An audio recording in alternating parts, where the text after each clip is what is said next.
Muy buenos días. ¿Cómo han estado? Sean todos muy bienvenidos en esta mañana a nuestra reunión familiar. ¿Cómo han estado? Bueno, qué bonito. Gloria a Dios por ese tiempo. Bueno, les contamos que muchos de nuestros queridos hermanos están de viaje, están de paseo, están disfrutando unas muy merecidas vacaciones. Inclusive Javier y su familia van en camino, ¿cierto? Salieron muy temprano hoy en la mañana, rumbo a Santa Marta, ¿cierto? ¿Por dónde iban ya, Heidi, que me contó? Cimitarra. Ya van por Cimitarra, les ha rendido. Que el Señor los guarde en ese viaje, muchos otros de nuestros hermanos. Pero también hoy nos visitan personas que precisamente también están de paseo, de viaje, visitando a la familia. Todos sean muy bienvenidos, y las personas que luego van a ver también esta predicación, esta enseñanza por las redes sociales. Bueno, venimos estudiando la carta del apóstol Pablo a los Efesios y veíamos cómo en su capítulo 1, Pablo, que es apóstol de Jesucristo, un hombre enviado con una misión, con un propósito, habla de las bendiciones que tenemos de ser llamados hijos de Dios. Y son hermosas, son maravillosas, aún podríamos decir que son inmerecidas, pero que el Señor con su amor, su gracia, su benevolencia, su misericordia las ha permitido. Pero eso suena muy bonito, ¿cierto? Cuando nosotros simplemente nos queremos apropiar de las bendiciones y las promesas de Dios. ¿Quién no? Dígame, ¿quién no le gusta recibir bendiciones de parte de Dios? ¿Quién no? ¿Quién de ustedes se levanta en la mañana a orar, Señor, no me bendigas hoy, no quiero ser bendecido? ¿Quién se levanta a decir, Señor, por favor, no más bendiciones? Yo creo que nadie, ¿cierto? Yo creo que todos nos levantamos en una gran y profunda gratitud de decirle, Señor, gracias por tanto, no me merezco tanto, pero tú eres un Dios fiel, hermoso y maravilloso. ¿Quién de ustedes en algún momento le regalaron una promesa? ¿Se acuerdan las famosas promesitas? Unas carticas así pequeñitas que solían regalar, ¿cierto? Darnos. Y es palabra de Dios y son hermosas, por supuesto. Pero hay algo en ello, y es que se muestra la promesa, pero muchas veces no se muestra la condición. Y usted sabe que detrás de cada promesa, cuando uno lee el contexto de esa promesa, ¿no? Por ejemplo, hay una promesa que dice que todo lo que ustedes pidan en el nombre del Señor Jesucristo será dado. Y si usted la recibe así tal cual, usted dice, uy, no, pues voy a empezar a pedir, ¿cierto? Señor, dame casa, dame carro, dame salud. Y está bien en el sentido de que son buenas cosas que uno anhela y desea. Pero cuando uno lee todo el pasaje completo, tanto versículos atrás como versículos adelante, hay condiciones. Hay condición de fe, hay condición de disciplina, hay condición de creer, de confiar, de depender, ¿ya? Y es ahí donde a veces ya como que las cosas no cuadran como uno quisiera. Lo mismo está sucediendo aquí cuando el apóstol Pablo está hablando de las bendiciones que cada uno de nosotros tenemos en Cristo. Le está diciendo, estas bendiciones son ¿para quiénes? ¿Para todo el mundo? ¿Para todas las personas? No. Claramente el apóstol Pablo está diciendo para la iglesia, para los santos de Dios, para los que están ahora en el Señor. No es para todos. Ahora, que todos podemos llegar a alcanzarlas, por supuesto que están dados para todos, pero no todos las reciben, porque todos no son hijos de Dios. Todos los seres humanos no son hijos de Dios. Ahí es donde se empieza a usar a veces un lenguaje no muy cristiano bíblico. La gente dice, todos somos hijos de Dios, todos vamos a ir al cielo, y empiezan a argumentar una cantidad de cosas que yo no las veo en la Biblia. La Biblia dice que todos sí somos criaturas de Dios. ¿Estamos de acuerdo en eso? Todos somos creados, hemos sido creados por Dios a su imagen y semejanza, pero no todos son hijos de Dios. El Evangelio de Juan dice en su capítulo 1, versículo 12, mas a todos los que creyeron en Él, ¿cierto?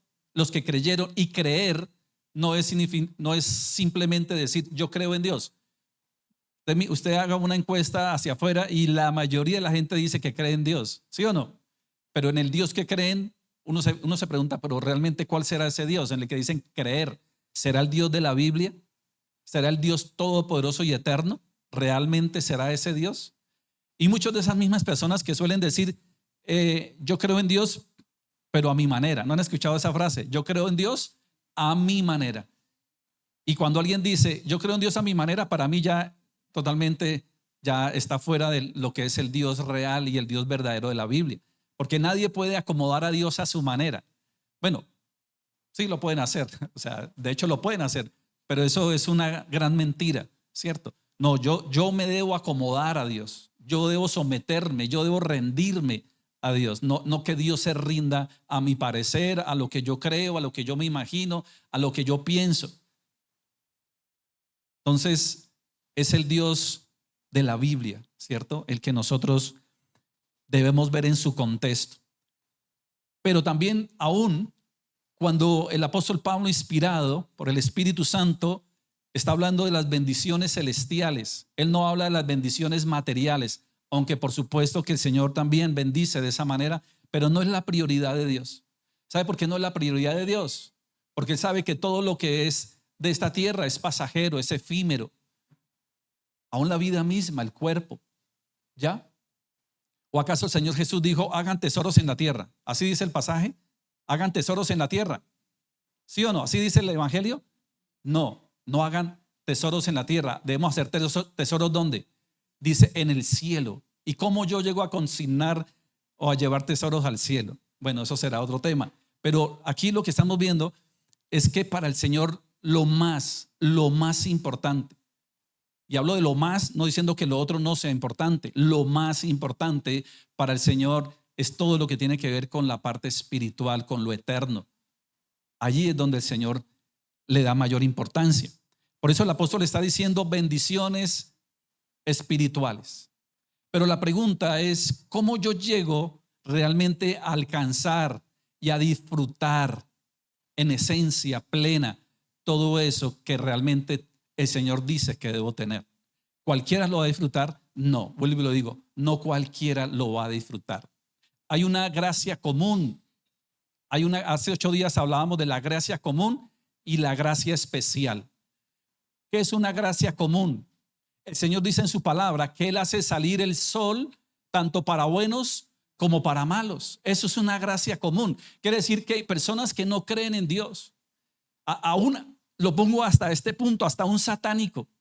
Una persona satánica, una persona que está en contra de Dios, un ateo, un gnóstico, agnóstico cualquiera, hinduista, budista, de cualquier religión, de cualquier credo en el mundo, puede disfrutar de la gracia común de Dios. ¿Qué otra gracia común hay en este mundo que fue creada por Dios que la puede disfrutar cualquier ser humano? El agua, el alimento, el viento, todo lo que vemos en la naturaleza, en la creación de Dios, cualquier persona la puede disfrutar, sea creyente o no sea creyente. Esa es la gracia común.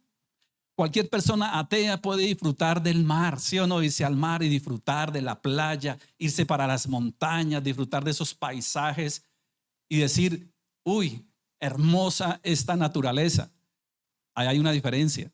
Un hijo de Dios que va a decir, Señor, qué hermosa que es tu creación. O sea, cada uno le va a dar la gloria a quien él cree que le debe dar la gloria, ¿cierto? Pero todos, insisto, cualquier ser humano puede disfrutar de la gracia común de Dios. ¿Y qué es la gracia? Este es el regalo que Dios ha dado para todos y que cualquiera puede disfrutar. Pero hay otra gracia y es la gracia especial.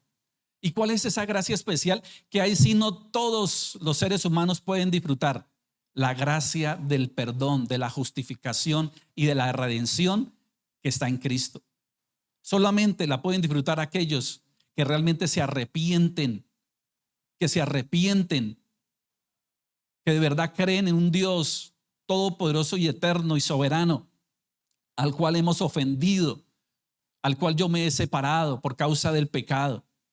Y que si yo me arrepiento, yo pongo mi confianza genuina y verdadera en Él como mi Señor y mi Salvador, y creo que Él es el Hijo de Dios, que es Dios mismo encarnado, que Él vino a este mundo, se hizo hombre como leemos en los evangelios, murió, resucitó, ascendió a los cielos y que hoy está intercediendo por nosotros y que es el único y pongo toda mi fe y mi confianza en ello, ahora yo puedo empezar ahora sí a disfrutar, además de la gracia común, a disfrutar de la gracia especial que tiene Dios.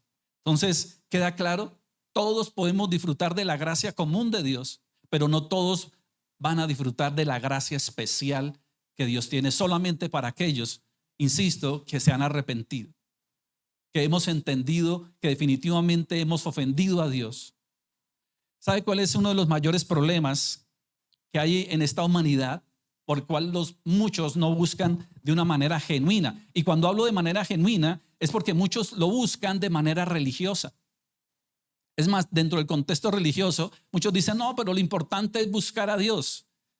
Bueno, es un buen principio. Por supuesto que buscar a Dios siempre será importante, pero hay que buscarlo de la manera correcta, de la manera adecuada y de la manera que el Señor ha establecido. Porque yo no soy el que establezco cuál es la forma en que yo tengo intimidad con Dios. Eso no lo hago yo. O la manera en que se establece. ¿Me explico? Eso lo establece el mismo Señor. Por ejemplo, les pongo un ejemplo muy simple. En el mundo religioso, ¿cuántas personas buscan otro ser humano igual a nosotros que seguramente hizo cosas buenas? Seguramente sí. Y dice, voy a orarle a San Judas, yo le voy a orar a San no sé quién o a la Virgen no sé de dónde, ¿cierto? Y lo digo con todo el respeto. Y están teniendo un acto de fe y están teniendo un acto de oración y de búsqueda.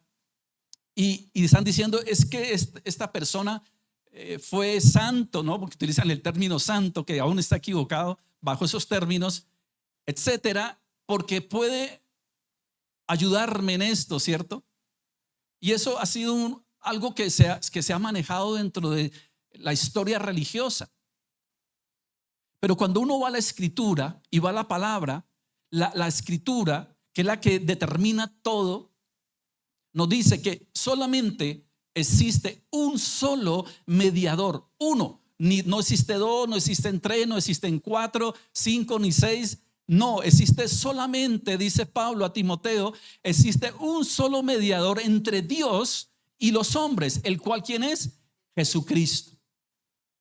Mire, yo se lo digo con todo mi corazón. Si la Biblia a mí me dijese que existen otro mediador, más mediadores o intercesores, pues yo lo haría y yo lo enseñaría porque está escrito.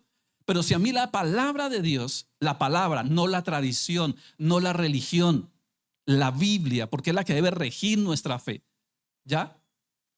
Nos dice que solamente hay uno. Entonces cuando yo busco otro fuera del que la palabra de Dios me dice, estoy cayendo ¿en qué? En desobediencia. En desobediencia. Y la desobediencia es pecado. Entonces cuando yo estoy buscando otro intercesor fuera de Jesucristo, estoy pecando. Pero yo no me estoy dando cuenta. O sea, yo creo que estoy bien, ¿sí o no? ¿Cuántas veces nosotros hacíamos eso creyendo que lo que estaba bien? Porque nosotros creíamos que era así. Porque la religión, la tradición, la cultura aún dentro de las familias nos enseñaron que era así. Pero yo les digo hoy con todo mi corazón, nosotros no tenemos que apegarnos a ese tipo de situaciones, sino que yo tengo que ir a la escritura, a la palabra de Dios, a buscar qué es lo que realmente Dios dice, de cómo debo yo buscarlo, adorarlo, cómo yo debo realmente tener una relación verdadera y genuina con el Señor. Pero ¿cuál es el problema o en dónde radica todo esto de los males que hay? Y es que muchas veces nosotros no nos creemos, o sea, uno a veces dice, no, bueno, yo no soy el más perfecto, ¿cierto? Es más, utilizamos el término perfecto solo Dios. ¿Es así o no? Y es verdad, perfecto solo Dios. Pero muchas veces usamos esta frase para decir, bueno, sí, yo no soy perfecto ni perfecta, ¿cierto? No. Pero tampoco soy tan malo. O sea, utilizamos eso para decir que no somos tan malos. O sea, estamos en una condición, digámoslo como media, ¿no? Y en esa condición media nos sentimos cómodos. Y mucho más si nosotros tratamos de buscar cosas que se acoplen a ese pensamiento. Entonces vivimos una vida tranquila. Es más, y podemos ser de alguna manera hasta espirituales, pero dentro de esa comodidad media donde yo digo, yo no soy tan malo. Yo les pongo un ejemplo. Una vez yo fui a evangelizar a una familia y sale la ama de casa, ¿cierto? Y empiezo a decirle, conocida, por supuesto, y me dice, vea, vecino, yo quiero decirle algo, con todo respeto, pero no pierda su tiempo. Así me dijo, no pierda su tiempo. ¿Sabe más bien qué le aconsejo que haga? Vea, usted conoce el vecino de acá al frente, ¿cierto? Don fulanito. Dijo, a ese sí sería bueno que fuera y le compartiera el evangelio. Porque él sí, yo he visto que él llega tarde borracho. Yo he visto que él sí por ahí maltrata a la esposa y a veces le dice cosas feas a los hijos. Yo creo que esa persona sería bueno que vaya. O sea, ¿cómo interpretamos esta situación? Que ella se estaba sintiendo ¿qué? Que no era tan mala. O sea, no era tan mala, ¿cierto? O sea, estaba bien. De alguna manera su vida estaba bien. Y ese es el problema cuando nosotros creemos que estamos bien bajo ciertas circunstancias. ¿Ya? Pero cuando yo voy a la Biblia, la palabra de Dios es clara. ¿Y sabe qué dice la Escritura? Que no hay bueno ni aún uno, ni uno. O sea que ahí ya queda totalmente, todos quedamos descartados a los ojos de Dios. Dice la Biblia que no hay quien haga lo bueno, no hay quien busque a Dios, no hay bueno ni aún uno. Todos se perdieron hacia el mal, sus pensamientos siempre son hacia el mal. Y podríamos aquí citar varios pasajes donde muestran la condición del ser humano sin Dios. Pero usted sabe dónde comenzó todo esto. Vamos a hacer un recorrido. Pero ¿qué es lo que queremos o qué es lo que el Señor quiere en esta mañana para nuestras vidas? Precisamente que nosotros podamos entender para poder disfrutar de esas bendiciones espirituales, porque nadie va a disfrutar realmente algo de parte de Dios si no ha entendido que definitivamente yo recibo eso por pura gracia y misericordia de Dios. Algo que yo no me merezco, pero que el Señor me ha dado. Por ahí se suele decir que a veces los hijos no valoran cuando se les da de todo, ¿cierto? Creen que todo lo tienen ahí, muchas veces no valoran. Ese es un decir, porque ahí todo tienen a pedir de boca. Pero cuando las cosas han costado, ¿cierto? Cierto sacrificio, pues a veces no se valora. Y aunque nosotros no nos hemos sacrificado para recibir la gracia de Dios, pero hubo alguien que sí se sacrificó por ello. ¿Sabe quién se sacrificó por esas bendiciones? Cristo. Por lo tanto, esto es importante para Él porque Él sí pagó. Usted y yo no pagamos un precio. Él lo pagó por nosotros. Por eso debemos darle el valor que se merecen las bendiciones. Pero ¿cómo podemos llegar a ellas? ¿Y por qué muchas veces no se entienden esas bendiciones? Porque no entendemos nuestra posición. Cuando yo no entiendo lo que yo me merecía, yo le pongo un ejemplo. Resulta que una pareja muy de buenos recursos decide adoptar un niño, como ha sucedido, ¿cierto? Y resulta que dice, yo me quiero ir para un barrio, para un sector bien pobre, bien marginal, terrible. Y resulta que se van, ¿cierto? Y ven a un niño que está en una situación precaria porque los papás, terrible, o sea, una situación terrible. Y lo adoptan. Bueno, obviamente hacen todo lo que tienen que hacer, pero lo adoptan, ¿cierto? Y este niño crece y resulta que este niño a los 12, 13 años está por allá humillando a otros niños, creyéndose que él es de buena familia, ¿cierto? Que tiene todo y humilla y todo eso. Y llegan los papás y un día los llaman y dicen, venga, usted no sabe de dónde lo sacamos, usted no sabe, y le cuentan la historia, ¿cómo quedaría? O sea, no se las venga aquí a dar de mucho café con leche, ¿cierto? De Coca-Cola en el desierto, ¿cómo es que dicen? ¿Ah? O sea, ese niño estaba disfrutando de algo, pero por pura gracia. Y nosotros hoy disfrutamos grandes bendiciones de Dios por pura gracia. Pero tenemos que saber de dónde nos sacó el Señor, de dónde Él nos sacó. Y cuando nosotros entendamos eso, vamos a darle mucho más la gloria a Dios, a vivir definitivamente para Él. y para lo que realmente le agrada al Señor. Bueno, son historias que valgan la comparación, pero es para que nos hagamos la idea. Todo comenzó en el Edén. Ahora, este es un tema que vamos a desarrollar seguramente por 2 o 3 reuniones, porque es muy importante que lo sepamos y de verdad que va a traer gran bendición a nuestra vida. Y el tema se llama el plan redentor de Dios en Cristo. Y obviamente nos estamos basando en Efesios 1 de las bendiciones espirituales, pero he querido abrir un paréntesis en el sentido de para que podamos disfrutar y entender las bendiciones, vamos a entender qué es lo que ha hecho el Señor y cuál era nuestra condición, ¿ya? Y así vamos a valorar mucho más precisamente todas estas grandes bendiciones de parte de Papá Dios. El Edén, ¿sabe qué significa la palabra Edén? ¿Ha escuchado la palabra Edén? Sí, es muy conocida, ¿cierto? El Edén. ¿Cuál es otro nombre que le dicen en vez de Edén? Paraíso. Otra sinónimo, paraíso. ¿Qué es el Edén? Es más, usted escucha, aquí el aeropuerto de esta hermosa tierra del Quindío tiene su aeropuerto. ¿Cómo se llama? El Edén, imagínense. Y uno ve muchas parcelas, fincas, ¿cierto? Haciendas que le llaman. Es más, aquí en el valle tenemos la Hacienda del Paraíso, ¿recuerdan? De la famosa historia, ¿no? De Efraín y María, es así, ¿cierto? Uh-huh. Pero ¿qué significa Edén? ¿Qué significa paraíso?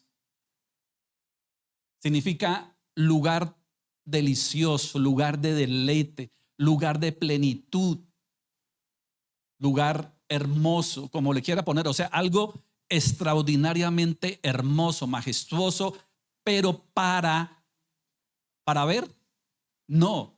Bueno, al ver uno se deleita viendo, pero ellos no solamente se deleitaron viendo, se deleitaron disfrutando de todo lo que había en él. Por eso paraíso, Edén significa lugar delicioso, lugar de deleite, lugar de placer, de disfrute. Y claro, cuando uno mira, cuando el Señor crea todas las cosas, Él los coloca en el mejor lugar, en el paraíso, para que ellos se deleitaran de todo lo que en Él había, de todo buen árbol, del fruto, de todo buen fruto del árbol puedan comer. Imagínense ustedes qué tanto había en el Edén, qué tanto. ¿Quieren ustedes que había mangos, peras, manzanas, uvas, de todo? Porque dice que hizo, ¿cómo? Y dulces y sanas, ¿no? Usted compra un mango hoy, hola, ya usted lo ve bonito, ¿no? Usted lo ve bonito por fuera, ¿no le ha pasado? Y usted lo abre y ya está dañado. Y la fruta se daña. O sea, cómo se ha ido deteriorando todo por tanta cosa, ¿no? En esa época, imagine cómo serían esos mangos. ¿Cómo serían esas guanábanas? No, y todo podían comer. Y yo lo he dicho antes, digámoslo en cosecha, seguramente os mantendría en cosecha todo el tiempo, ¿cierto? Un palo de mango, yo cuando uno va a la casa finca de Martín, hay un palo de mango, ¿cierto, Martín? ¿Cuántos mangos da ese palito en cosecha? Incontable, ¿cierto? Incontable. Imagina todo lo que había en el Edén. ¿Para cuántas personas? De momento, para 2. Yo creo que no se alcanzaban a comer todo lo que había ahí, ¿cierto? Ese es el Señor. O sea, el Edén es un lugar delicioso, un lugar para disfrutar, de deleite. Y el Señor les dijo, mire, tienen agua pura, tienen aire puro, tienen todo lo que ustedes necesitan. Pero el Señor dijo, hay algo que no pueden hacer. Hay algo que estará prohibido. Y es que del árbol del bien y del mal no comerán.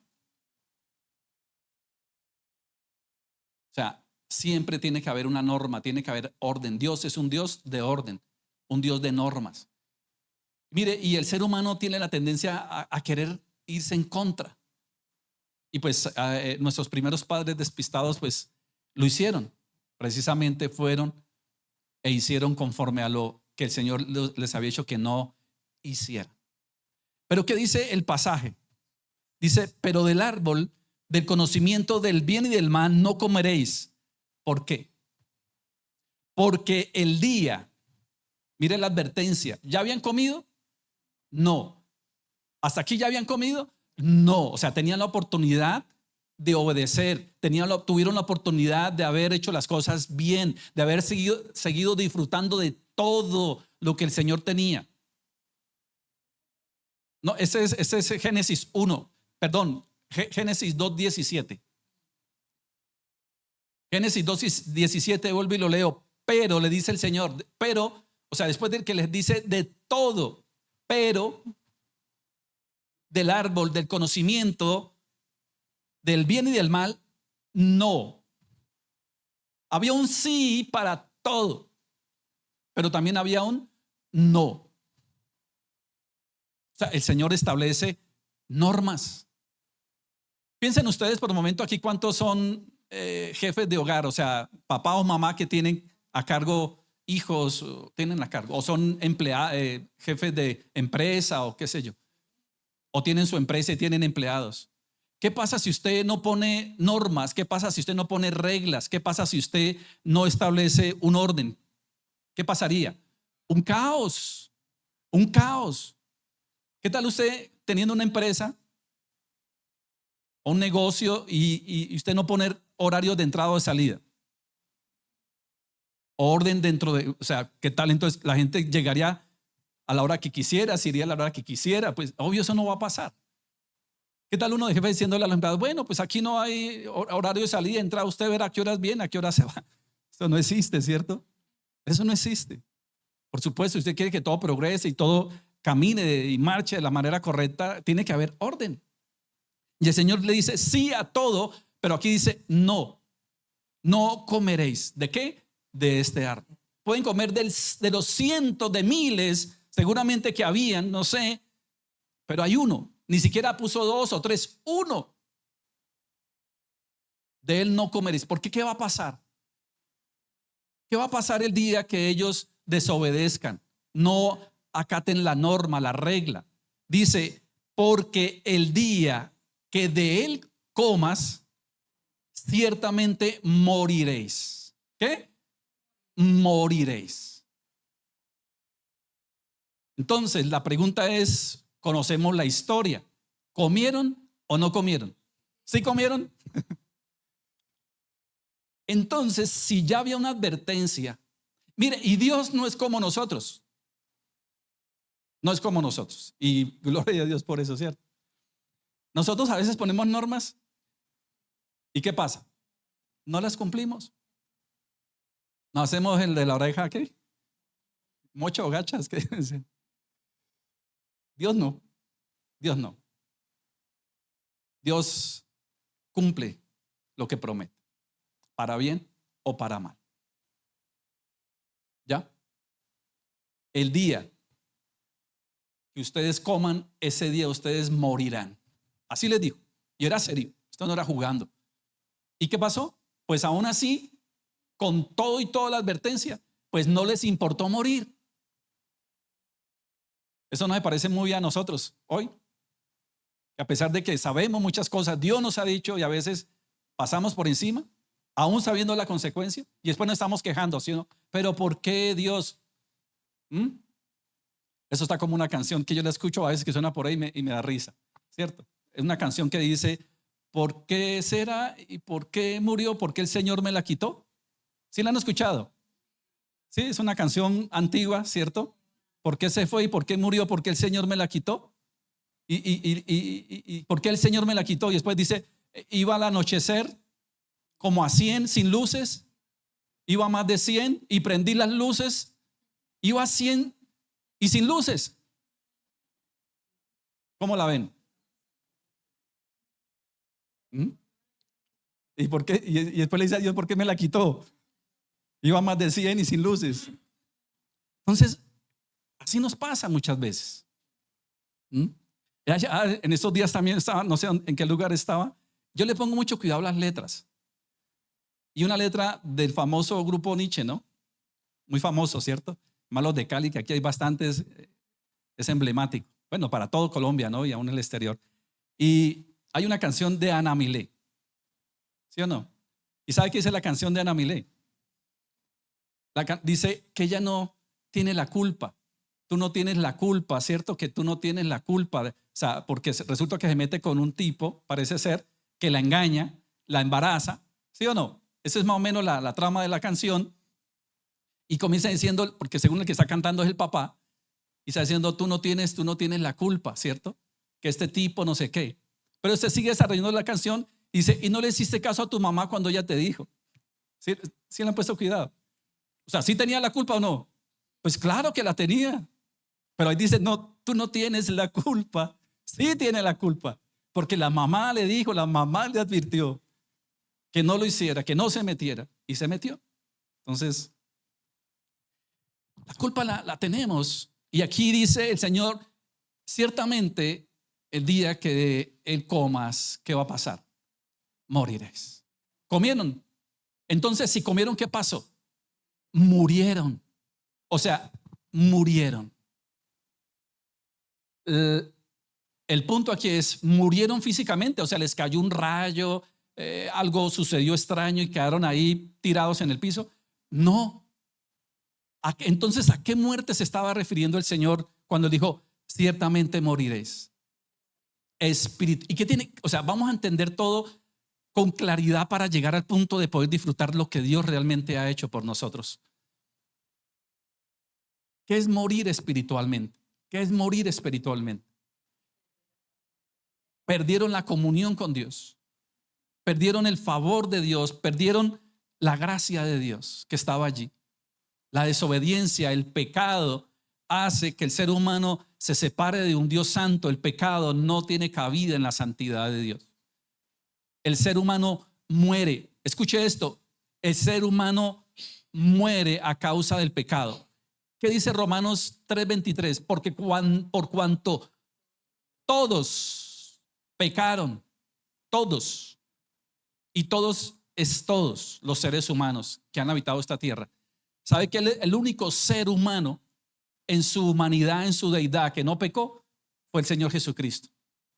Hablándolo en su humanidad, en su deidad, como Dios, pero como hombre. No pecó. De resto, la pregunta, ¿Pedro, el apóstol, pecó? Claro. ¿El apóstol Pablo pecó? ¿María pecó? Claro. El rey David dijo, en pecado fui concebido, en pecado me concibió mi madre. Él reconoció que todos los seres humanos hemos pecado delante de Dios, por cuanto todos, dice la Escritura, todos han pecado. ¿Cuál es la consecuencia? Están destituidos de la gloria, de la gracia de Dios. Entonces, aquí es donde entramos a decir, pero es que yo no soy tan malo. Y ese es el punto, ¿no? Que la mayoría de los seres humanos creen que no han pecado porque no son tan malos. O sea, porque muchas veces categorizamos y decimos, yo no soy tan malo. ¿Por qué? Porque nuestra manera de ver el pecado es ver el comportamiento de otros. O sea, claro, si nosotros lo miramos desde esa perspectiva, pues hay gente que viola, hay gente que asesina, hay gente que hace cosas terribles, viola, ¿cierto? Todo esto. Y claro, cuando yo me veo, o sea, yo me miro frente a estos comportamientos de esas personas, o esa persona es satánica, o esa persona dice no creer en Dios, en cambio yo sí digo que yo creo en Dios. Pues hay un pasaje en la Biblia que dice que los demonios creen. O sea, que estamos a la par de los demonios también creen. Es más, yo creo que son más crédulos los demonios que nosotros mismos. Porque cuando el Señor se paró frente a un endemoniado, ellos dijeron, sabemos quién eres el Hijo de Dios. Lo reconocieron, imagínense, los propios demonios. Entonces no basta simplemente con ese punto. Todos hemos pecado. ¿Será que hay alguien bueno en esta tierra que pueda decir, yo no necesito de la gracia de Dios? ¿Usted se cree que tan merecedor de la gracia de Dios por su comportamiento? ¿Aquí hay alguien? ¿Usted alguna vez ha mentido? Levante la mano el que nunca haya mentido. Nunca haya hecho una mentira. Levante la mano. Mire, todos hemos mentido. Ya eso nos hace culpables delante de Dios. Y no sigo con los demás porque ¿para qué? ¿Cierto? Robado, engañado, murmurado, deseado a la mujer del prójimo, bueno, no honrar padre y madre, bueno, todo lo que el Señor, y no solamente es el decálogo, no solamente son los 10 mandamientos, también hay decretos y preceptos. ¿Ya? La infidelidad, el adulterio, la fornicación, Bueno, son tanto. Eso ya nos hace ¿qué? Culpables. No coman del árbol. Digámoslo que eso no era, digámoslo como que uno dirá, pero pues que era la forma en que el Señor quería probar el corazón. Nosotros quizás no comemos del árbol, pero estamos igual faltándole al Señor en otras cosas. ¿Ya? Una vez alguien me dijo, pero bueno, ¿yo qué culpa tengo de lo que Adán y Eva hicieron en el paraíso? ¿Por qué yo tengo que pagar con las consecuencias? ¿Sí o no? O sea, porque pues que lo hubiera castigado ellos, se hubieran muerto ellos, pero ¿por qué nosotros? Porque dice la Biblia que por uno vino la condenación a todo el mundo, pero por otro vino la salvación, que es Cristo. Pero entonces uno dice, bueno, pero ¿yo qué culpa tengo? Pues que hubieran pagado ellos, pero desobedientes, ¿cierto? Pero ¿sabe qué dice la Escritura? Precisamente para aclarar ese punto, dice que todos estamos muertos también en Adán. ¿Qué quiere decir eso? Quite a Adán, quite a Adán del Edén y póngase usted. Yo creo que usted hace cosas peores todavía. O yo, bueno, yo no hablo de usted, hablo de mí. Seguramente yo haría cosas peores que las que hicieron ellos. Entonces, ningún ser humano que se hubiese puesto en el Edén hubiese hecho algo mejor que ellos. Todos hubiéramos pecado de la misma manera y ya, de sí, somos pecadores. Entonces, aquí el punto clave en todo esto para seguir desarrollando este tema es entender que a partir de ese momento, escuchen muy bien, el ser humano está muerto. Usted y yo estamos muertos espiritualmente. ¿Y qué es estar muerto espiritual? Entonces, estar separado de Dios, de no recibir la gracia de Dios, de no recibir el favor de Dios, de no poder alcanzar a Dios a mi manera. Usted sabe qué hicieron ellos. Inmediatamente se vieron desnudos, inmediatamente vino el saber que estaban mal. Sabe que ellos se vieron desnudos. Hasta el momento no había la malicia, no había nada en ellos que se sintieran avergonzados. El pecado trae vergüenza. ¿Qué hicieron ellos? Yo me imagino, ¿no? Antes de comer estaban así, tranquilos, ¿cierto? Pero inmediatamente pecaron, yo creo que el mismo, a taparse, ¿cierto? Sintieron vergüenza. Tanto así que corrieron a hacerse vestidos de hojas. Miren lo que es la condición ya del ser humano muerto. Buscar hacer las cosas de la manera incorrecta. ¿Cómo quedaron entonces? Muertos, separados totalmente de Dios, de su gracia, de su favor y sobre todo de su comunión. Más adelante, ¿sabe qué hicieron ellos? Porque obviamente el ser humano cuenta con alma, con espíritu y cuerpo. Esa parte, aunque muerta, siguió allí. Pero trataron de buscar a Dios porque el ser humano tiene la necesidad de buscar a Dios. Pero ya sin entendimiento empiezan a buscar a Dios de las maneras cualquiera posibles. Muy cercano a esto, toda esta humanidad que ya estaba muerta a causa de la separación, del pecado, quiere buscar una manera de encontrar a Dios a su manera. Por eso les decía al principio, muchos creen en Dios a su manera. Es lo que yo creo que debe ser. Y con ese pensamiento que es tan antiguo, que está vigente hoy, trataron de construir una torre para llegar a buscar a Dios y el consejo de Dios. ¿Se acuerdan la famosa torre de Babel? Esa es la condición del ser humano desde su propia humanidad y su propio conocimiento, tratar de encontrarse con Dios. O sea, si queremos reconciliarnos con Dios, sí, el ser humano ha tratado de buscar en Dios paz, tranquilidad, regocijo, eso ha existido siempre. Entonces, ¿qué han hecho? Unos torre de Babel, otros altares, otros religiones, otros ídolos. Y a lo largo de la historia de la humanidad, el ser humano en todas las épocas ha buscado adorar un Dios. Y le cambian, ya no es el Dios de la Biblia o bueno, el Dios que comienza todas las cosas, sino entonces ya le ponen Dios en Dios en la luna, en Dios en las estrellas, en Dios en el agua. Y todo se convierte en un ídolo. Todo lo que de alguna manera le preste un beneficio lo convierten en un Dios, en un ídolo. Porque hay una parte espiritual muerta, pero sigue allí buscando encontrarse con un Dios. Pero desafortunadamente no es la forma, no es la manera, no es yo buscando a Dios, no es que yo, ¿qué voy a hacer para encontrar a Dios? Eso no es el plan divino. Y voy a fracasar, y por eso el ser humano ha fracasado espiritualmente tratando de buscar a Dios a su manera, a su forma. Y por eso han aparecido tantas filosofías, ya han aparecido tantas religiones, ¿ya?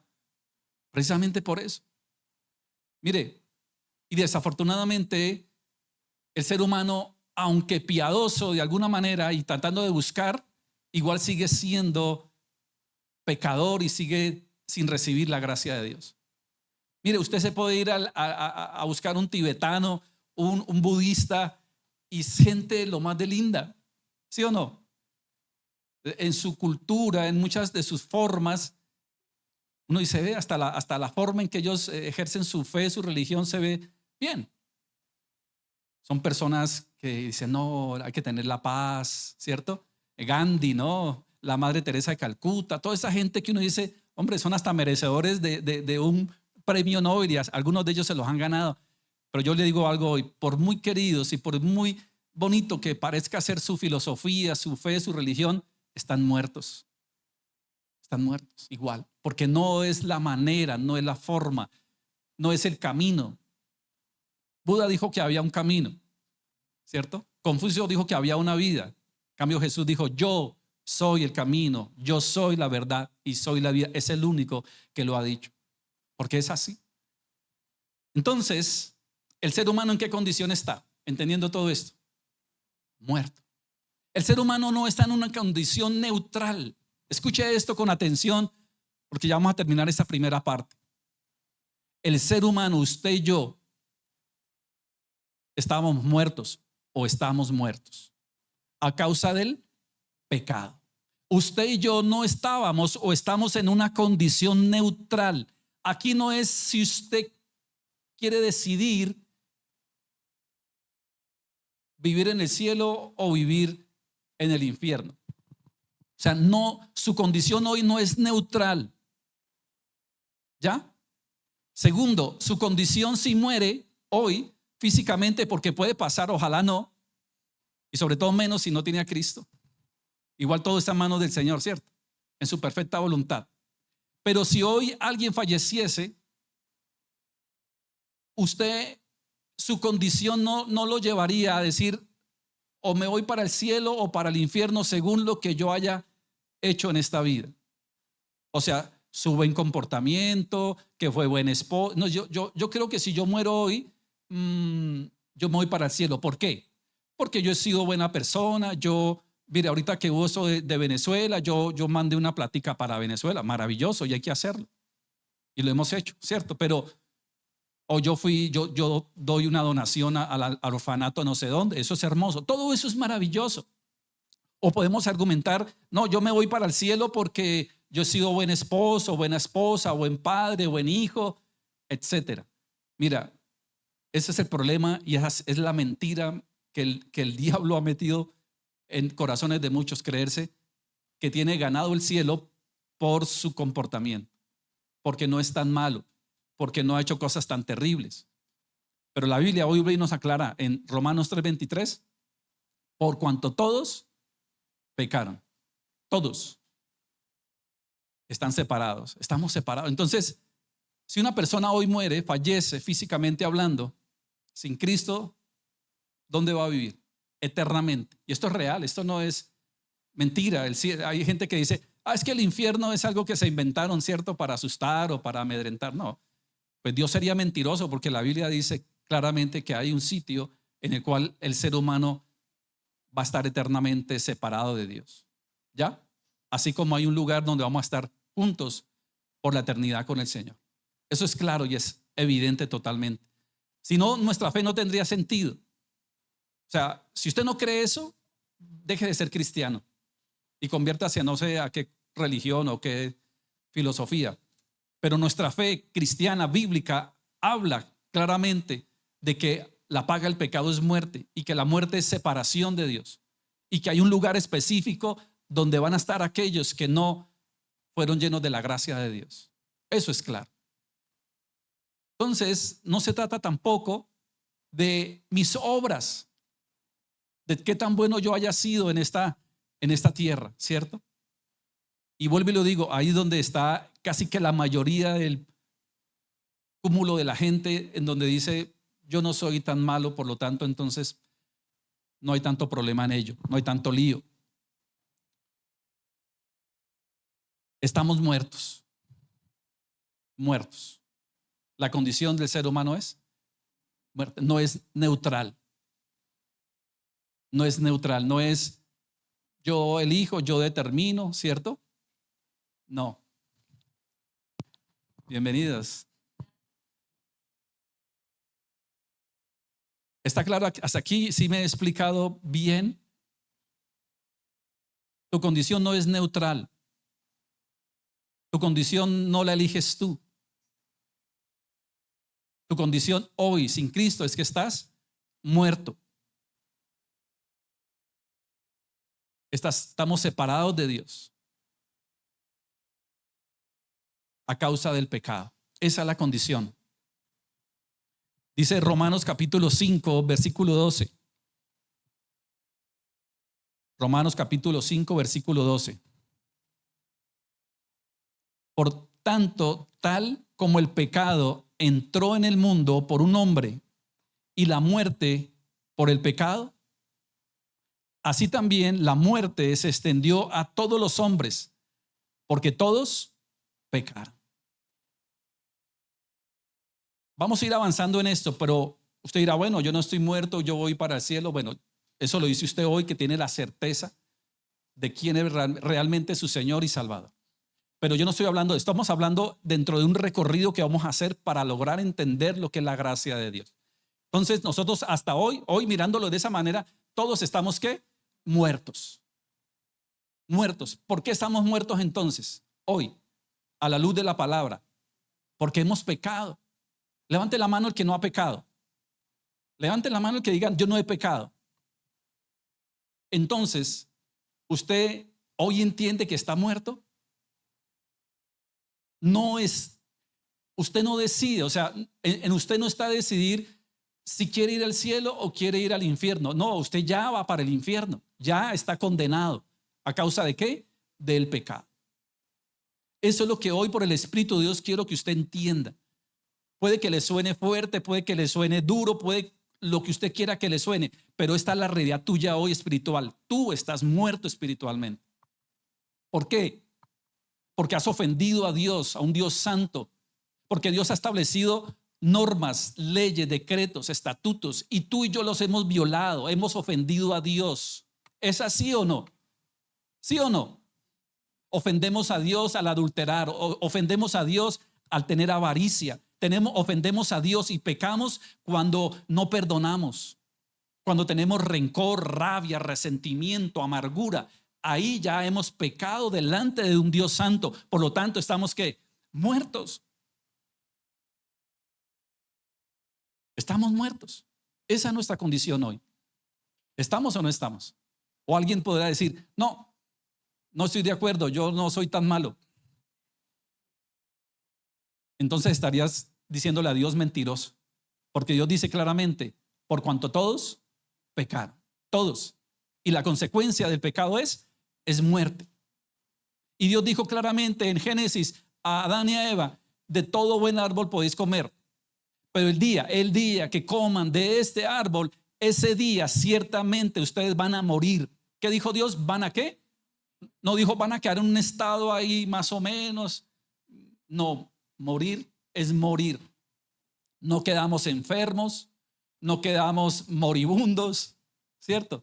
No, muertos, totalmente muertos. ¿Acaso el Señor Jesucristo no dijo, ¿a qué vino Jesús? Yo he venido a darles ¿qué? Vida, porque ustedes estaban muertos. ¿En qué? En sus delitos y pecados. ¿Sí? Jesús vino a darnos vida, porque estábamos muertos en nuestros delitos y pecados. Pero bueno, eso es un pasaje que nos va a alentar, por supuesto, y lo vamos a entender más adelante. Pero para ahora vamos en ese proceso de entender inicialmente nuestra condición. Porque si nosotros hoy entendemos nuestra condición, vamos a valorar mucho más la gracia de Dios. Por eso el Señor dijo que nosotros debemos santificarnos en la gracia de Dios y crecer en la gracia de Dios. Pero ¿cómo uno va a agradecer y uno cómo se va a santificar y uno cómo va a vivir para gloriarlo y bendecirlo cada día si no entendemos realmente lo que Él hizo y cuál era nuestra posición antes de Cristo? No vamos a valorar realmente lo que el Señor hizo. Desde entonces, la humanidad quedó desnuda, culpable y condenada. El pecado no es un error menos o menor, es rebelión contra Dios y su consecuencia es muerte. Muerte. Pero en medio de la tragedia, Dios pronunció una promesa. La simiente que aplastaría la cabeza de la serpiente. Desde ese día, toda la historia bíblica es un río que fluye hacia un mismo océano, la cruz de Cristo. O sea, yo me pregunto, y pregúntese usted, y eso es una pregunta que suelen hacer mucho, y es: ¿acaso el Señor, nuestro Dios, no era consciente de que el hombre iba a fallar? ¿Ustedes qué dicen? ¿Lo cogió así desprevenido? ¿Será que eso Dios dijo, uy, pero ¿cómo así? ¿Qué pasó aquí? ¿Sí? Los que estamos viendo, los invito a que no, y los que no están entrando a los devocionales, les invito a que entren. Estamos haciendo un estudio muy hermoso acerca de los atributos de Dios. Y en estos días veíamos en los atributos de Dios los decretos de Dios. Un atributo de Dios es que Él, dentro de su soberanía, ya tiene todo organizado. Nuestro Dios todopoderoso no anda improvisando, no anda al día, ¿no? Como que me voy a poner al día hoy a ver cómo está este mundo. Me voy a ir a asomar y abre una ventana a ver cómo va este mundo, ¿no? Y se sorprende de lo que está pasando. No, ese no es nuestro Dios. Ese no es nuestro Dios. Él ya lo tiene todo planeado, organizado desde antes. Desde antes. ¿Ya? Él no lo cogió desprevenido la desobediencia, Él no lo cogió desprevenido la condición del ser humano. Él ya sabía. Y así como Él sabía que el ser humano en su libre albedrío iba a decidir pecar, asimismo el Señor estableció un plan de salvación. De la misma manera, estableció un plan de redención. Por eso cuando uno va a la Escritura, muchas veces las personas ven la Biblia como, ay, pero es que yo no lo entiendo, es tan difícil. Bueno, si está leyendo una versión de Biblia por allá de 1800, pues es difícil, ¿no? Porque pero hoy tenemos versiones muy actualizadas, muy entendibles, ¿cierto? Pero cuando uno ve y entiende lo que estamos hoy predicando, la Biblia toma mucho sentido. Mucho, pero mucho. Porque toda la Escritura va a girar alrededor del plan de salvación de parte de Dios. Miremos lo que nos dice Génesis 3:15, que se conoce como el protoevangelio o el primer evangelio.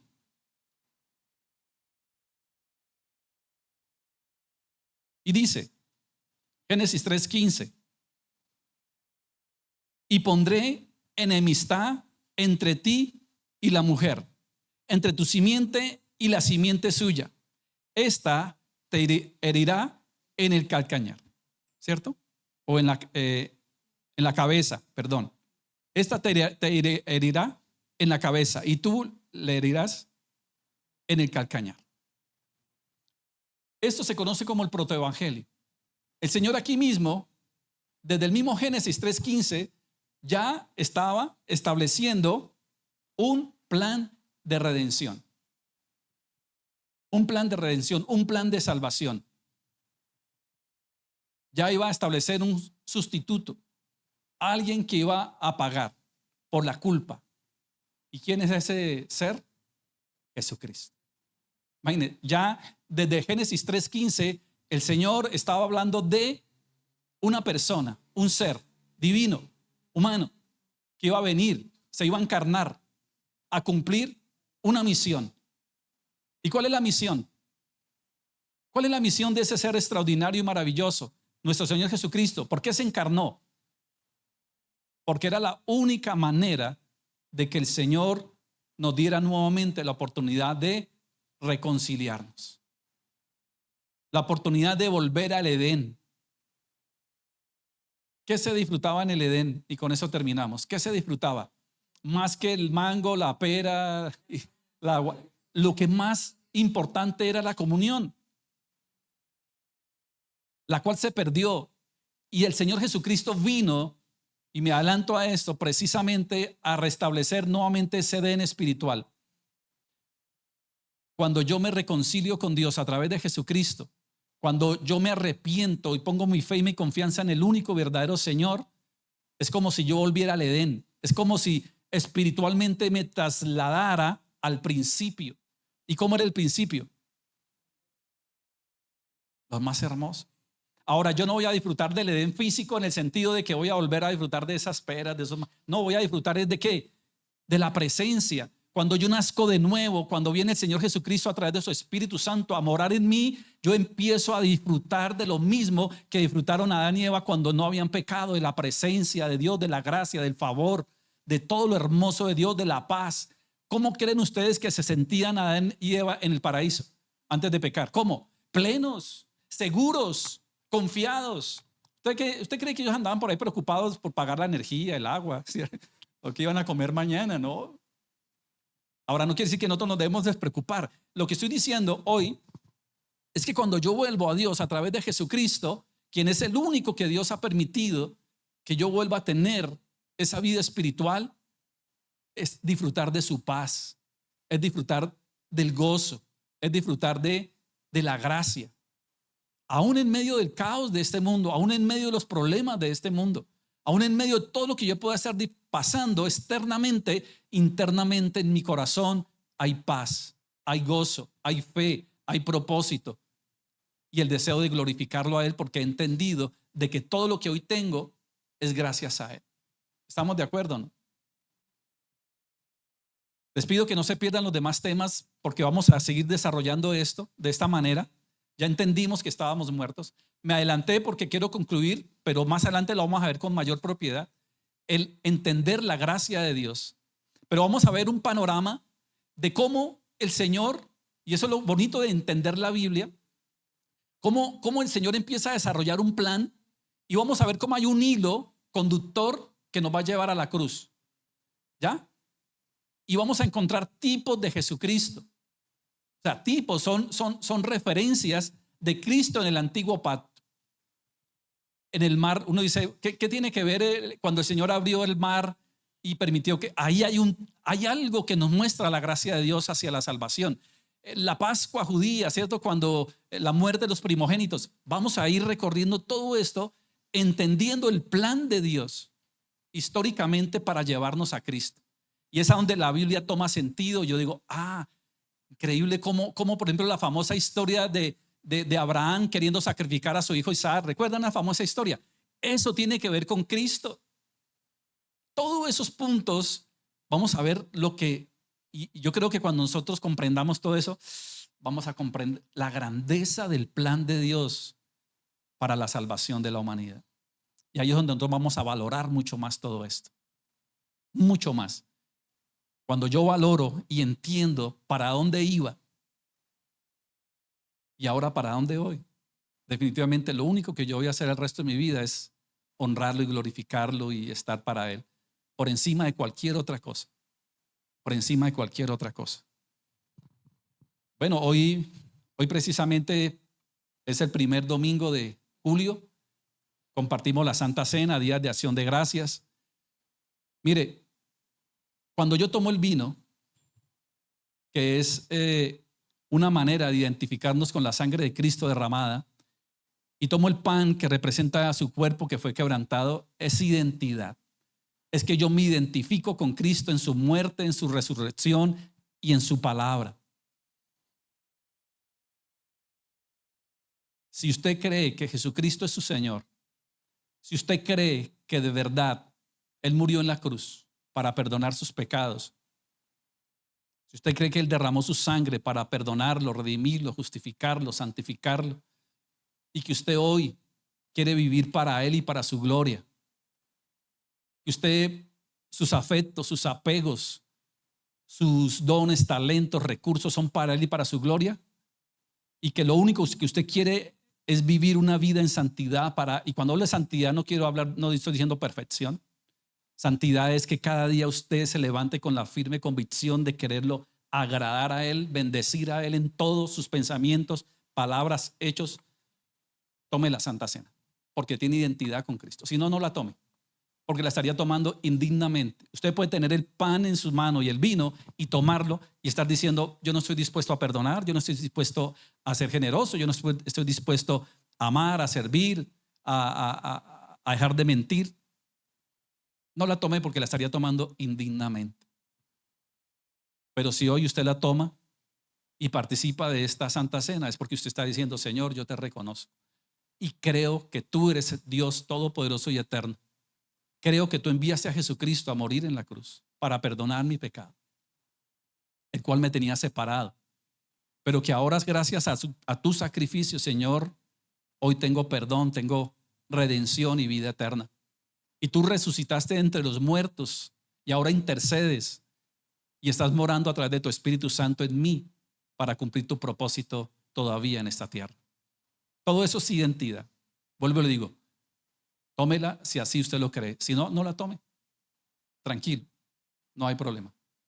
Ahora, si usted hoy quiere arrepentirse, si usted va a partir de hoy de verdad, de corazón, quiere hacer de Jesucristo su Señor y Salvador, genuinamente y de verdad de corazón, rendirse a Él y empezar a vivir para Él y para su gloria y decirle que está dispuesto a hacer templo a su Espíritu Santo, pues arrepiéntase primero, confiéselo, ponga su confianza en Él y participe de la cena. ¿Ya? Cualquiera es decisión de cada uno. Vamos a orar. Bueno, Señor Dios Todopoderoso, gracias. Nuevamente te damos, amado Rey, por este hermoso tiempo, tan hermoso, valioso, tan importante, donde hoy nos hablas a través de tu palabra, Señor, claramente de que no hay bueno ni aún uno, no hay quien haga lo bueno, no hay justo. Todos nos desviamos, Señor, nuestros pensamientos siempre son hacia el mal. Y entendemos todo eso, Señor, por tu palabra. Tú no mientes, Señor. Tú dices que la condición del ser humano es estar muerto espiritualmente. Y eso es algo terrible, Señor.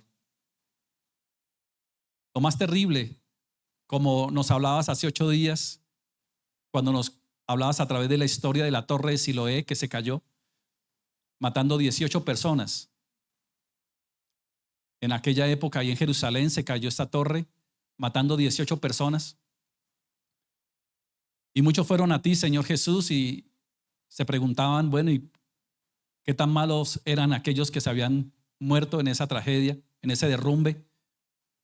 Seguramente preguntándose ellos en su propio corazón que se estaba estableciendo algún tipo de juicio, por eso los había caído y los había aplastado esa mole de barro seguramente. Y tú le dijiste a ellos, ¿ustedes creen que son mejores? Ciertamente, igualmente que ellos, ustedes morirán si no se arrepienten. La peor condición del ser humano no es que le falte las cosas externas. La peor situación en la que un ser humano puede estar no es que haya perdido su casa, su trabajo o su familia, cosas terribles que sí son terribles. Pero hay una condición mucho más terrible para el ser humano y es no arrepentirse. Es irse a una eternidad alejado de Dios. Eso es lo más terrible. Pero para ello hay una solución. Y Cristo Jesús se lo dijo muy claro: si ustedes no se arrepienten, ciertamente igual moriréis. Y el arrepentimiento tiene que ser genuino, no es remordimiento. Y arrepentimiento también tiene que ver con poner toda nuestra fe y nuestra confianza en Jesucristo. No es simplemente un arrepentimiento por arrepentirse, es arrepentirnos, pero nuestra fe y nuestra confianza debe estar puesta en el Señor Jesucristo, que Él es el único que murió en la cruz para perdonarnos, Dios Santo y Todopoderoso. Por eso, Padre, hoy, entendiendo y sabiendo todo esto, Señor, hoy nuestro corazón se rinde delante de ti. Entendiendo, Señor, que definitivamente no queremos estar alejados de ti eternamente. Señor, queremos volver a ese Edén espiritual, a seguir disfrutando de todo lo que tú eres y haces, de tu gracia, de tu favor, de tu misericordia, de tu perdón, de tu provisión, de todo, Señor, por supuesto. Pero sobre todo, Señor, volver a estar en comunión contigo, Señor. A tener paz, a tener gozo, a tener esperanza, propósito, fortaleza. Y a que el fruto del Espíritu Santo tuyo, Señor, se desarrolle cada día más y sea más fuerte en mi vida, Señor. Donde todo lo que haga, emprenda y viva sea para ti y para tu gloria. Que todos mis afectos, mis apegos, todo lo que yo le dé algún valor, todo esté hacia ti, Señor. Porque sé que todo lo demás vendrá añadido. Quiero invitar a Luz Adriana Edwin, por favor, me colaboran. Mientras llega a usted la copa de vino y el pan, yo le invito para que ahí usted haga su propia oración. Su oración personal conforme a lo que el Señor hoy le ha mostrado. Si tiene que hoy pedirle perdón al Señor porque le ha fallado, si tiene que pedirle perdón al Señor porque le ha faltado, ha hecho lo malo delante de sus ojos, hágalo. El Señor dice que Él no rechaza un corazón contrito y humillado, que a los humildes los ve de cerca, pero a los orgullosos los ve de lejos. Y a veces hay orgullo en nosotros cuando no reconocemos que de verdad hemos fallado. El Señor dice en su palabra que dejar de hacer lo bueno ya es pecado, imagínense. Aún dejar de hacer lo bueno ya es pecado. Entonces sí o sí le hemos fallado, sí o sí le hemos faltado, sí o sí le hemos ofendido a un Dios santo. Pero hoy Él quiere, a través de su gracia, perdonarnos. Él a través de su gracia hoy quiere redimirnos, justificarnos. Y a través de este tiempo de tomar el vino y el pan, queremos recordar lo que el Señor hizo allí por cada uno de nosotros en la cruz. Aquí estamos, Señor, delante de ti, en esta mañana tan importante, donde estamos recordando, Señor, lo que tú hiciste por cada uno de nosotros, al entregarte allí en la cruz, para perdonarnos, para justificarnos. Tu palabra dice que aunque nuestro pecado fuere como la grana, como el rojo carmesí, vendrá a ser como blanca lana, Señor. Señor, hoy entendemos que no es por mérito propio, no es porque yo me haya portado bien o haya hecho cosas quizás que seguramente son elogiables a los ojos del mundo. Tu palabra dice, por cuanto todos pecaron, están destituidos, y la paga del pecado es muerte.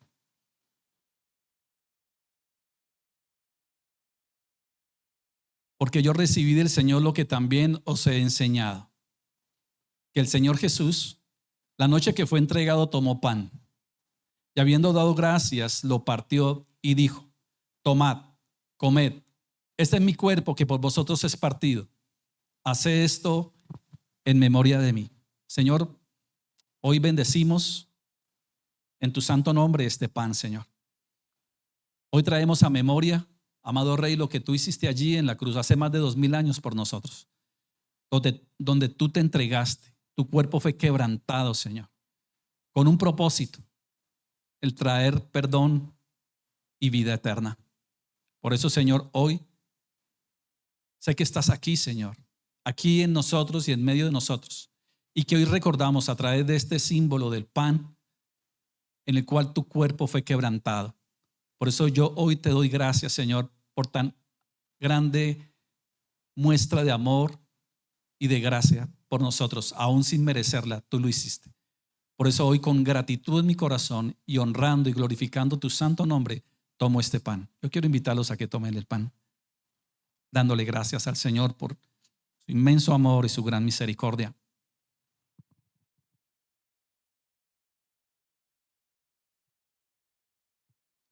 Asimismo, tomó también la copa después de haber cenado, diciendo, esta copa es el nuevo pacto en mi sangre.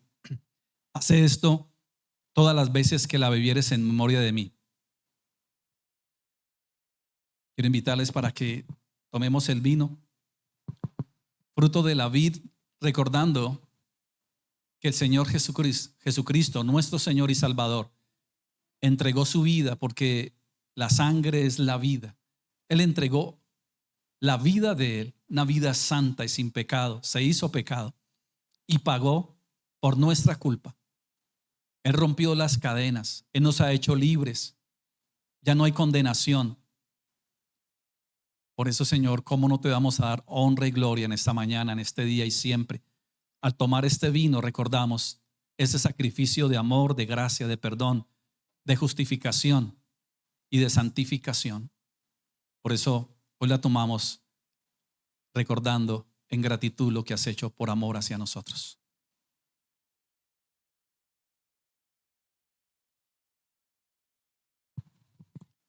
Así pues, todas las veces que comas este pan y bebieres de esta copa la muerte del Señor, anunciamos hasta que Él venga. Amén. No solamente estamos recordando lo que el Señor Jesucristo ya hizo por nosotros, que es glorioso, sino que también hoy como pueblo, como iglesia, también recordamos que Cristo viene pronto. Cristo viene pronto. Maranata dice la iglesia, la palabra. Maranata significa Cristo viene pronto. Y Él viene por una iglesia santa, sin mancha y sin arruga. Y el apóstol Pablo, inspirado, dice que todo vuestro ser, espíritu, alma y cuerpo, sea hallado irreprensible hasta la venida de Cristo. Que así sea. Que Dios nos ayude y nos fortalezca para vivir de la manera correcta, agradándole a Él en todo. Amén. Bueno, Padre, muchas gracias por este hermoso tiempo. Hoy, Señor, en acción de gracias, compartimos la cena, la Santa Cena, Señor, recordando cuán hermoso y cuán grande y majestuoso eres, Señor. Hoy nuestros corazones se rinden a ti, Señor, y queremos glorificarte en todo. Queremos vivir para ti, para tu gloria, Señor, y sabemos que ello traerá grandes bendiciones a nuestra vida y a los nuestros. Padre, muchas gracias por este día, por permitirnos reunirnos como pueblo, como iglesia, a alabar, a bendecir, a escuchar tu palabra. Padre, que todo lo que hoy nos has hablado, Señor, realmente nos lleve a ser más y más como tú y menos de nosotros. Que nos ayudes, Señor, en todo esto a través de tu Espíritu Santo por tu palabra. Que cada día crezcamos más. Señor, que cada día, Señor, alegremos más tu corazón y cada día, Señor, anunciemos más tus virtudes a este mundo que tanto necesita conocerte. Que seamos instrumento de bendición, que hagamos discípulos, que prediquemos a tiempo y a destiempo, que llevemos este mensaje aquí donde tú nos quieras llevar, Señor, un mensaje que traiga salvación y vida eterna a muchos también, Señor. Padre, gracias por la vida de mis hermanos que hacen posible que esta obra se sostenga. Gracias, Señor, por la ofrenda de corazón, de gratitud y voluntaria, Señor, que tus hijos hoy traen, que hacen posible, Señor, que esta obra se sostenga, crezca y nos podamos extender y multiplicarnos. Gracias por el amor, por la fidelidad de tu pueblo, por los que oran, por los que sirven, por los que hacen de esta obra tu obra, Señor, y que realmente nos podamos mostrar al mundo de que realmente tú eres fiel y verdadero. Que así sea, Señor. Muchas gracias por este tiempo. Gracias, Señor, por este resto de día, por este fin de semana, por este comienzo de mes, Señor, el cual dejamos delante de ti. Que sea un mes de gran bendición, que seamos muy productivos, que seamos buenos mayordomos, que seamos hombres y mujeres que realmente reflejemos que hay un Cristo vivo. Que así sea, Señor, en tu santo nombre. Amén. Bueno, familia, qué bonito haber compartido este tiempo con ustedes. Muchas bendiciones y recuerden que este tema está maravilloso, no se lo pierdan, que ahí continuamos. Un abrazo para todos, bendiciones, bendecido día.